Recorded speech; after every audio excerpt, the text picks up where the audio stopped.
৩০ গুডান আমু আর ওয়াফেলও খামু না হ্যাঁ তো হইতে পারে না। তা ৩০ গুডানও আইতে হইবে, ওয়াফেলও খাইতে হইবে। আর হ্যার লগে কিন্তু আছে বরিশালের ভিআইপি ভাইরাল লঞ্চ। আসসালামু আলাইকুম, আপনারা সবাই কেমন আছেন? মুইও ভালো আছি। আজকেও কিন্তু এই যতই চাই আমি গো দিনের দিন একদিন ৩০ গুডানটা ঘুরিয়ে দেখামো, হ্যাঁ আর পারিয়ে উঠতে পারি না। ওই রাত্রি হইয়ে যায় হরমো আর কি। হের লগে রাত্রি আইসি যতটুক পারি আমি গো লগে দেখামো। আর যেহেতু এই জায়গাটা একটু মোটামুটি ভিড় লাগিয়েই থাকে, এর লেগে কিন্তু মাঝে মধ্যে একটু বেশিই ভিড় থাকে। হ্যাঁ তো এই গাড়ি ঘোড়া দেখেই বুঝতে পারতে আছেন। আর দেখছেন পুরো জাঁকজমক একার। আর বরিশালের মানুষ কিন্তু সবচেয়ে দুইটা জায়গায় বেশি যায়, এই বরিশাল ৩০ গুডান আর হইলে ভিলেজ পার্ক বা বঙ্গবন্ধু উদ্যান যেটাই কোন।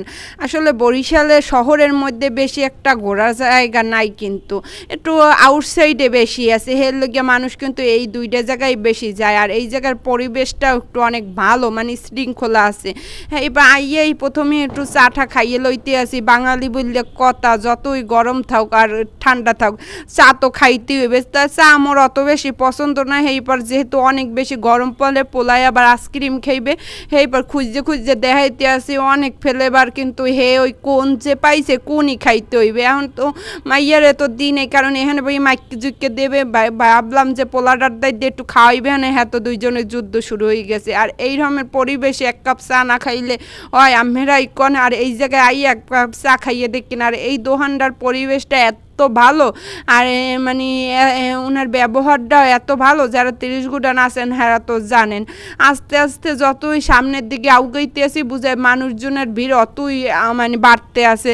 যেরকম মেলা ঠেলা হয় না, যেরকম অনেক মানুষ ঠেললে ঠেললে যাওয়া লাগে, আজ ৩০ গুডানের অবস্থাও কিন্তু এই রকমের রয়েছে। আর এই মামার দোকানের বানানি না খাইলে তো হয় না, এই মামার বানানি খাইতেই ওই বেড়া। দেখছেন কি এই ৩০ গুডানের এইখানের কাম যে আর কম বছর বইয়ে শেষ হইবে এই কইতে পারতে আসি না। আর নদীর সাইডে তো সবসময় গরম যতই থাকুক একটু কিন্তু বাতাস থাহি। হ্যাঁ এবার এই যে বানানি লইছি, বানানি লইয়ে যে সামনের দিকে আউগাইয়ে খামু হানে। আর এদিকে দেখতে আসেন মানুষ যতই দোকানপাট বাড়ে মানুষের ভিড় কিন্তু অতই বাড়ে, কারণ মানুষের কেনাকাটার কোনো শেষ নেই। যে মেজাইবে হেমেই কিনবে। আর বাঙালিকে বললে কথা, খাওনটা তো সবাই আগে। আর এই জায়গায় দেখছেন মাপনিটা খুব ভালো লাগছে। একশোরে ওজনও মাপা যায়, একশোরে হাইটও মাপা যায়। আর এখন যেহেতু গরম চলে জুসের দোকানটায় কিন্তু একটু যে ভিড়টা বেশি। আর এদিকে দেখছেন যতই ঠেললে ঠেললে আউগাইতে আসি আর মানুষের ভিড় কিন্তু অতই বাড়তে আসে। ভাবছি একটু ওদিকে আউগাইতে আসি আটতে আসি যে একটু ফাঁকা ঠাকা জায়গা পাইলে এই যে যাইয়ে বইয়ে পড়মু, হেনে যাই একটু খামু। এদিকে ইয়ে দেখি যে মানুষজনের অবস্থা আরও বেশি খারাপ, যে এত পরিমাণ মানুষজন। এদিকে কোনো ৩০ গুডান নদীর পার হইছে কি হাতে, এদিকে কোনো বাতাসই ঢুকতে পারে না মানুষের লেগে, এত পরিমাণে গ্যাদারিং। মোবাইলে কতটা দেখা যাইতে আসি কইতে পারি না, কিন্তু বাস্তবে কিন্তু অনেক মানুষ। আর এই জায়গায় তো জানেন ৩০ গুডানে অনেক মাছ পাওয়া যায়। কুয়াঘাটা কক্সবাজার যেরকম বারবিকিউ ফ্রাই করিয়ে দেয় এই রকমের কিন্তু এখানেও পাওয়া যায়। কাঁকড়া আছে, টোনা ফিশ আছে, এই সুরমা মাছ আছে। তাই কুয়াঘাটা কক্সবাজারের মতো অনেক বেশি না পাইলেও কয়েক ধরনের আইটেম পাওয়া যায়। আর এই দেখছেন বরিশালের সবচেয়ে বিখ্যাত ভাইরাল এই সুন্দরবন ভালোর লঞ্চ।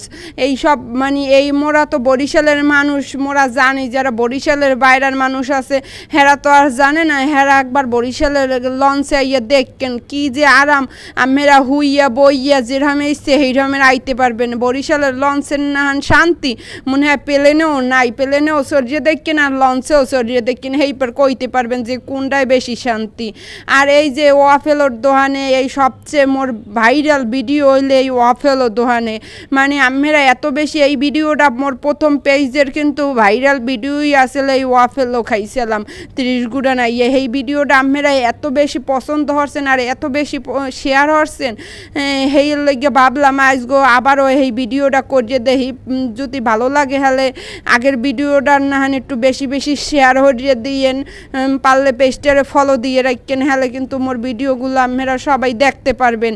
আর এই দেখছেন ওয়াফেলোর দোকানটায় অনেক ভিড়। ভাবছি যে আগের বার ওই পাশের দোকানটায় খাইছে, ভাবছি এইটাই যখন ভিড় অনেক সময় কিন্তু খাবারের দোকানের একটা কারণ খুঁজি যে কোন দোকানে ভিড়, যে দোকানে ভিড় এই দোকানের কিন্তু খাওন ভালো, এই রকমেরই কিন্তু সাধারণত কমন সেন্সে বোঝা যায়। তাই এই জায়গায় দেখছি এত পরিমাণ ভিড়, এইবার ভাবলাম এই দোকানটায় আই, এইবার পরে তো জানেন যে কী অবস্থা হয়েছে, আস্তে আস্তে দেখতে পারবেন।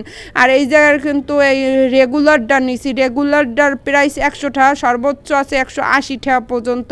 এটা হইলে আইসক্রিম ওয়াফেলও, মানে আইসক্রিম দেওয়া থাকে। আর এই জায়গায় কিন্তু এই রেডিমেড আইসক্রিম বানাইয়েও দেওয়া, আর ওই জায়গায় কিনতেও পাওয়া যায়। এইবার তো অনেকক্ষণ বই থেকে এবার এই চকলেট ওয়াফেলোটা লইছে, তাই গিরানটাই মোর অত বেশি ভালো লাগে না, মানে ওই জায়গার ওয়াফেলোটা অনেক বেশি মজা না। তাই ওয়াফেলোর কিন্তু মুই অনেক বেশি স্বাদ যে হ্যাঁ কমো না, যারা খাইছেন হ্যাঁ তো জানেন এটার অতিরিক্ত কোনো স্বাদ নাই, মোটামুটি চলে। তাই এই জায়গার ওয়াফেলোটা সত্যি মোর ভালো লাগে না। তাই কইয়েন না আমি এলা খান না, মোর মাই পোলারও কিন্তু দিছি, তো অগদারও কিন্তু অত ভালো লাগে না। আসলে মোর পোলার মোহে আবার টেস্টটা অনেক ভালো, বুঝতে পারে যে কোনটা ভালো লাগে কোনটা ভালো লাগে না, যেটা ভালো লাগে না সেটা কিন্তু ও খায় না। তাই মোরা কিন্তু জোর হইলেও খাই। সবাই ভালো থাকবেন, সুস্থ থাকবেন, আল্লাহ হাফেজ।